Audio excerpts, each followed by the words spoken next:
नमस्कार। गाथा जयपुरी राजस्थान पत्रिका का स्तंभ हेरिटेज विंडो में आपका हार्दिक स्वागत है। मैं हूं पूजा सिंह।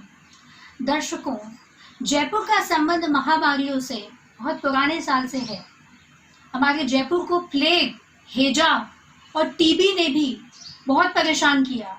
ये संक्रामित रोग जो आए, इनके संबंध में हमें बता रहे हैं राजस्थान पत्रिका के वरिष्ठ पत्रकार श्री जितेंद्र सिंह जी शेखावत।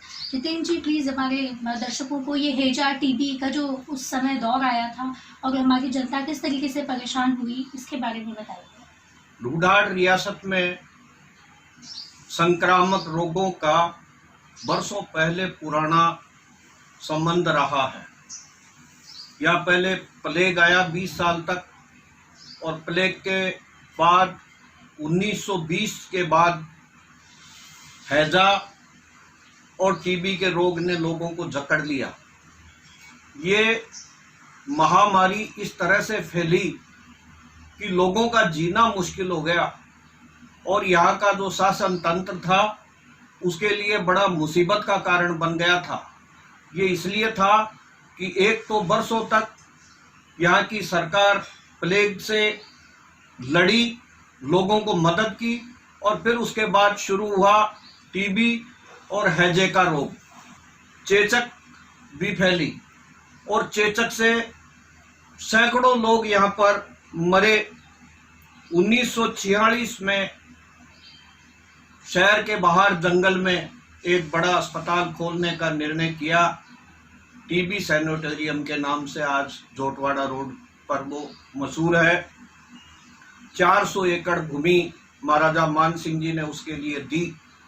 ऐसे खुले वातावरण में, जंगल में वो सैनिटेरियम बना, जिसमें बाहर से डॉक्टर बुलाए गए, मशीन और उपकरण लगाए गए, और फिर वहाँ पर लोगों को अच्छी हवा मिले, इस बात का प्रबंध किया गया।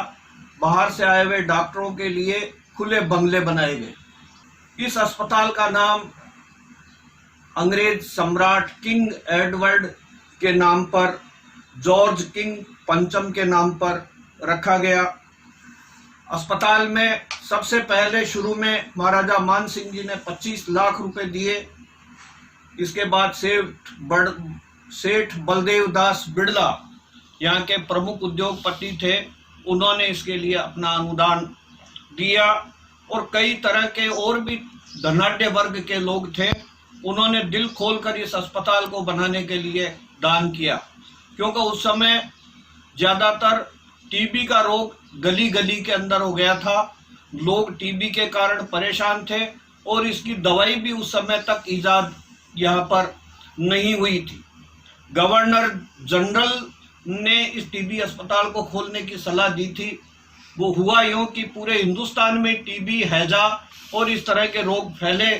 तब फिर गवर्नर जनरल ने सारी रियासतों के महाराजाओं से कहा कि वो एक ऐसा अस्पताल बनाए, आधुनिक अस्पताल बनाए, जिसमें लोगों का निःशुल्क उपचार हो सके।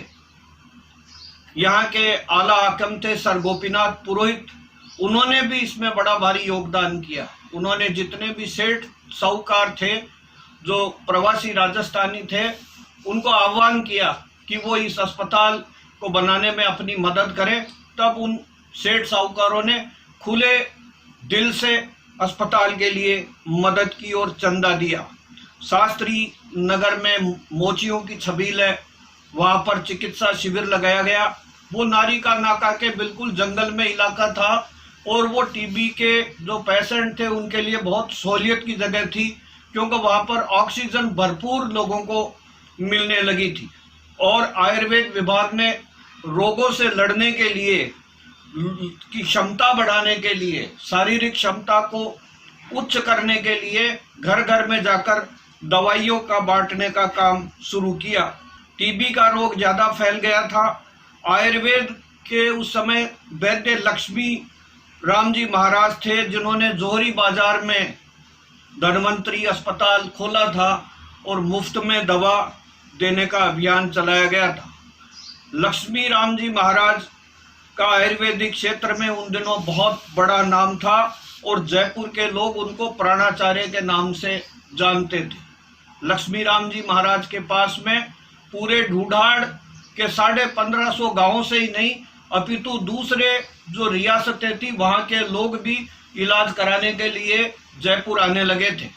ऐसे में लक्ष्मी राम जी महाराज जो है उन्होंने महाराजा माधो सिंह जब बीमार हुए तो उनकी भी बहुत अच्छी उन्होंने चिकित्सा कई दिनों तक की थी।